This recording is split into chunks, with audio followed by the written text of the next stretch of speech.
ساری مخلوق کے خالق ہیں، ساری مخلوق کے مالک ہیں، ساری مخلوق کے رازق ہیں۔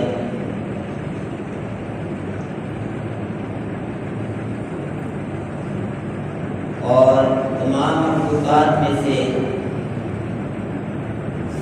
جو افضل اور اعلیٰ مخلوق ہے انسان،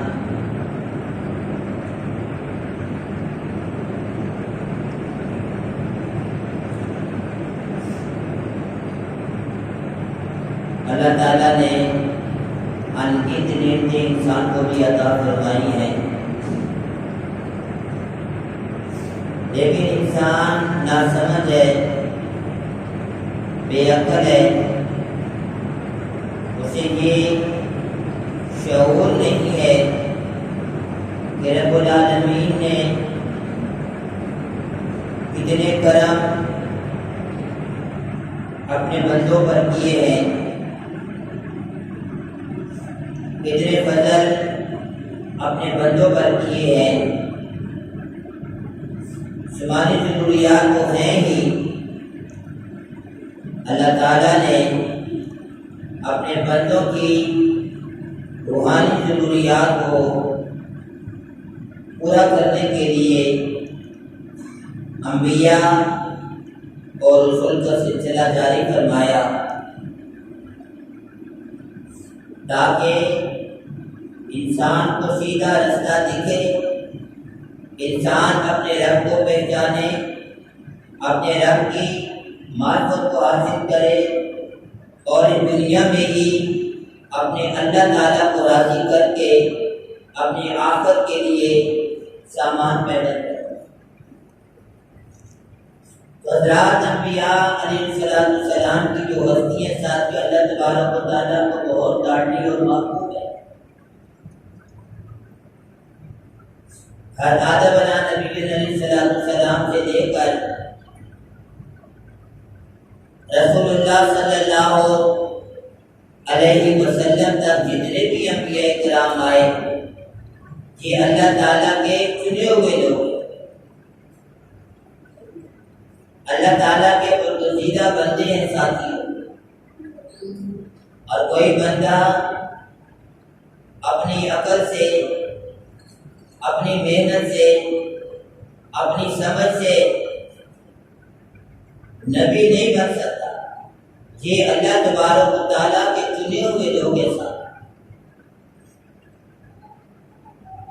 اور جتنے بھی انبیاء کرام ہیں، تاریخ کی کتابیں اٹھا کر دیکھیے، اللہ تعالیٰ کا پیغام پہنچانے کے لیے انہوں نے کس قدر مشقتیں برداشت کی، کس قدر تکلیفیں برداشت کی، اپنی جانوں کو مشقت میں ڈالا، اپنے اموال اللہ تعالیٰ کے راستے میں قربان کیے، اپنی اولادوں کو قربان کیا، اپنی ہر ایک چیز اللہ تعالیٰ کی رضا اور خوشنودی کے لیے قربان کی۔ اور تاریخ کی کتابیں ساتھیوں اٹھا کر دیکھے، اللہ تبارک و تعالیٰ کو اپنے ان بندوں پر بہت زیادہ غیرت ہے،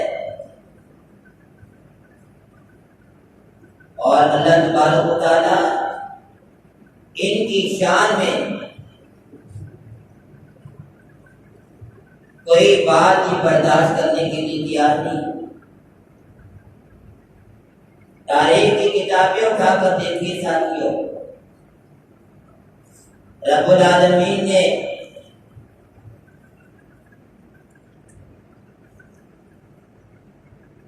جہاں جہاں پر اللہ تعالیٰ کے ان لاڈلوں کی گستاخیاں ہوئی، اللہ تبارک و تعالیٰ نے لوگوں کو دنیا میں عبرت کا نشان بنایا۔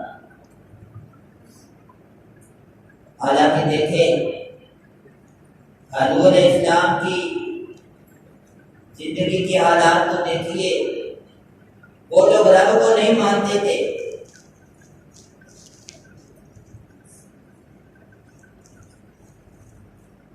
اور رب کے ساتھ شریک کرتے تھے، ان کو حاجت روا مانتے تھے، مشکل کشا مانتے تھے، اپنی عزت اور ذلت ہر ایک چیز کا مالک انہیں 5 بتوں کو سمجھتے تھے جن کے سورہ نوح میں اللہ تبارک و تعالیٰ نے ذکر فرمایا. لیکن اس حالت میں بھی اللہ تعالیٰ ان کو روزی بھی دیتے تھے، ان پہ بارش بھی برساتے تھے، ان کو پانی بھی دیتے تھے، ان کو کھانا بھی دیتے تھے. لیکن جیسے ہی ان لوگوں نے رسول اللہ تعالیٰ کے نبی کی گستاخی کی، ان کی شان میں گستاخی کی، اللہ تبارک و تعالیٰ نے ان کو باعث عبرت بنا دیا. اور جب تک یہ دنیا قائم رہے گی، اللہ تعالیٰ کا پیارا کلام پڑھا جاتا رہے گا، سنا جاتا رہے گا، وہاں سے حضرت گلستان کی قوم کے تذکرے بھی ہوں گے کہ کس طریقے کے ساتھ اللہ تبارک و تعالیٰ کا عذاب ہوگا. نمرود کو دیکھیے، اپنے آپ کو خدا کہتا ہے.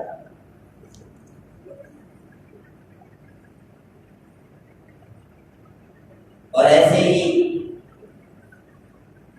اب اللہ تعالیٰ اس کو بھی روزی دیتے تھے اور دنیاوی معاملات میں ہر طرح کی سہولت اس کو مہیا کی. لیکن جیسے حضرت علیہ السلام کی گستاخی اس نے کی، اللہ تبارک و تعالیٰ نے باعث عبرت کرا.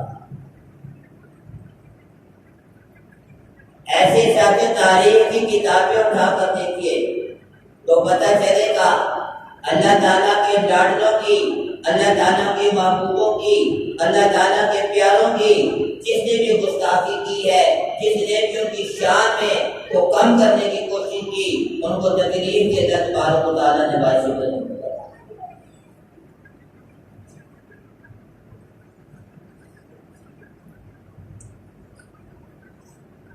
تو غلام جو تھا رسول اللہ صلی اللہ علیہ وسلم کا چچا تھا،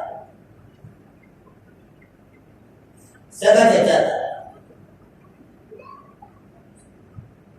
اور آپ صلی اللہ علیہ وسلم کی دنیا میں آمد پر جب اس کو پتہ چلا، اس کی لونڈی نے بتایا کہ آپ کے یہاں بھتیجا پیدا ہوا ہے. حضرت عبداللہ کو اللہ تعالیٰ نے بیٹا عطا فرمایا ہے. اتنا زیادہ خوش تھا، اسی وقت کو آزاد کر کے جات کو آج سے آزاد ہونے دے مجھے خبر نہیں. حالانکہ اس وقت میں وہ انہی بتوں کا پجاری تھا جو 360 بت کعبہ شریف کے اندر رکھے ہوئے تھے، انہی کی پرستش کیا کرتا تھا. اس حالت میں کہ اللہ تبارک و تعالیٰ اس کو رزق بھی دے رہی ہے اور دنیا کے معاملے میں اس کے پاس عزت بھی دی، ہر ایک چیز آسائش اس کو مہیا. اور جب رسول اللہ صلی اللہ علیہ وسلم نے اسلام کی دعوت دی اور سارے خاندان والوں کو جمع کیا، تو اس بدبخت نے اپنی زبان سے ایسے الفاظ ادا کیے، اس کا گانا اللہ تبارک و تعالیٰ کی ساتھ کو اس بات میں غیرت آ گئی اور تبت یدا ابی لہب وتب، اللہ تبارک و تعالیٰ نے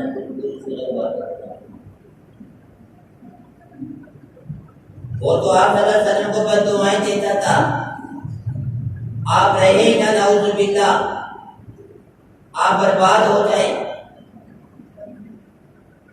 اللہ تعالیٰ نے ایسی سزا اس کو دی کہ رہتی دنیا تک یہ لوگ دیکھتے رہے تھے کہ اللہ تعالیٰ کے جو لاڈلوں کا پیاروں کا یہ کرام کا گستاخ ہوتا ہے.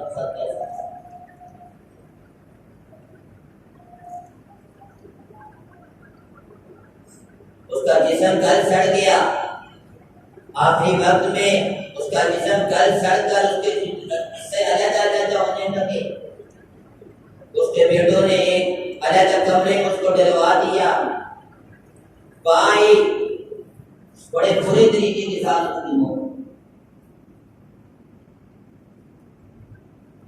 اس کا ایک بیٹا تھا جو آپ صلی اللہ علیہ وسلم کی نبوت سے پہلے آپ کی بیٹی کو رشتہ دیا ہوا تھا۔ جب آپ صلی اللہ علیہ وسلم نے نبوت کا دعویٰ کیا، اسے طلاق دے دی دوسری سے پہلے، اور صرف طلاق ہی نہیں دی بلکہ بہت گستاخانہ الفاظ رسول اللہ صلی اللہ علیہ وسلم کی شان میں تھے۔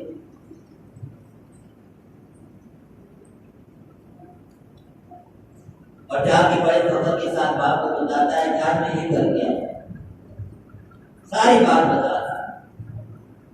اب وہ ڈر تو گیا، اب اللہ نے کہا رسول اللہ صلی اللہ علیہ وسلم نے تجھے کہا تو نہیں؟ انہوں نے کہا، اس کے جواب میں آپ صلی اللہ علیہ وسلم نے یہ فرمایا، اے اللہ، اے میرے رب، اپنے کتوں میں سے کتا اس پر مسلط ہے۔ اب وہ دشمن اسلام تھا، کافر تھا، لیکن مجھے پتا تھا رسول اللہ صلی اللہ علیہ وسلم کی ذات اقدس کی زبان مبارک سے جو الفاظ ادا ہو جائیں وہ کبھی رد نہیں کرتا۔ ڈر کیا ہوگا؟ میری خیر نہیں تو بس نہیں سے زندہ نہیں۔ ایک قافلہ وہاں سے جا رہا تھا، اس کے دوست تھے، اس کے بیٹے، مجھے کہا اس کو ہمارے ساتھ نہیں تو سیر کرنے کے لیے کہا رہے ہیں۔ میں نے کہا اس کی حفاظت کون کرے گا؟ انہوں نے کہا بہت زیادہ ہے، اس کے اسی طریقے کے ساتھ حفاظت کریں۔ اس کو لے کر چلے گئے۔ کتابوں میں واقعہ آتا ہے، بہت محفوظ جگہ پر اس کو انہوں نے سلایا۔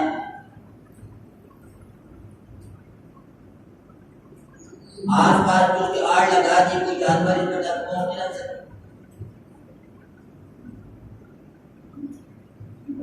اور رات کے بعد کوئی جانور آیا۔ تاریخ کی کتابوں میں ایسے ہی الفاظ ہیں، وہ لوگوں کے منہ سونگھ رہا تھا اور چیر پھاڑ کے جا کے سارے جتنے اس کے دوست احباب تھے، ابو لہب کے بیٹے کو کچھ بھی نہیں۔ حالانکہ وہ بھی رب کو نہیں مانتے، وہ بھی بتوں کے پجاری تھے، لیکن وہی جو گستاخ تھا اسی پر جا کر جانور نے حملہ کیا، اسی پر اسے میرے ساتھیوں جو بات بیان کرنا مقصود ہے وہ یہ ہے کہ انسان اپنی زبانوں کو بڑی احتیاط کے ساتھ استعمال کرے۔ آج کل ہم لوگ بھی احتیاط نہیں کرتے، گپ شپ میں دوستوں کو راضی کرنے کے لیے ہنسی مذاق میں بعض اوقات ایسے الفاظ انسان کی زبان سے ادا ہو جاتے ہیں جو انسان کو بہت دور تک لے جاتا ہے۔ اس لیے میرے ساتھیوں، ضرورت اس بات کی ہے کہ اپنی زبانوں کو نہایت ہی احتیاط کے ساتھ استعمال کریں، اور خاص طور پر تمام انبیاء کرام کے بارے میں ہم اپنی زبانوں کو لگام دیں، احتیاط کے ساتھ استعمال کریں۔ اور آج کل ساتھیوں، نہ مساجد کے ساتھ اتنا لوگ، نہ مدارس کے ساتھ اتنا لوگ، اور لکھی لکھائی بات کہیں سے بھی انسان کو مل جائے، سنی سنائی بات کہیں سے بھی مل جائے، اسی کی وجہ سے انسان اس پہ تبصرے کرنا شروع کر دیتا ہے۔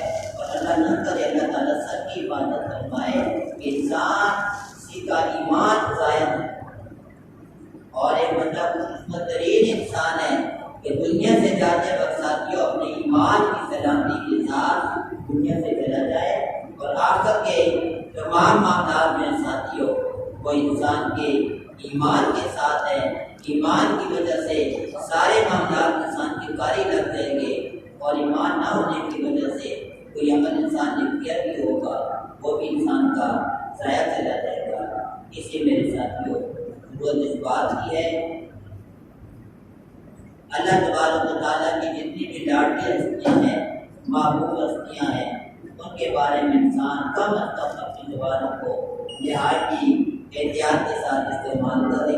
ویسے بھی ساتھ انسان اپنی زبان کو احتیاط کے ساتھ استعمال کرے، یہی زبان ہے جس سے انسان رب کا ذکر بھی کرتا ہے، تلاوت بھی کرتا ہے، اچھی باتیں بھی کرتا ہے، اور اگر بے احتیاطی کی جائے تو یہی زبان ہوتی ہے جس کی وجہ سے انسان غیبت بھی کرتا ہے، چغلی بھی کھاتا ہے، گالی بھی دیتا ہے، سارے معاملات کرتا ہے۔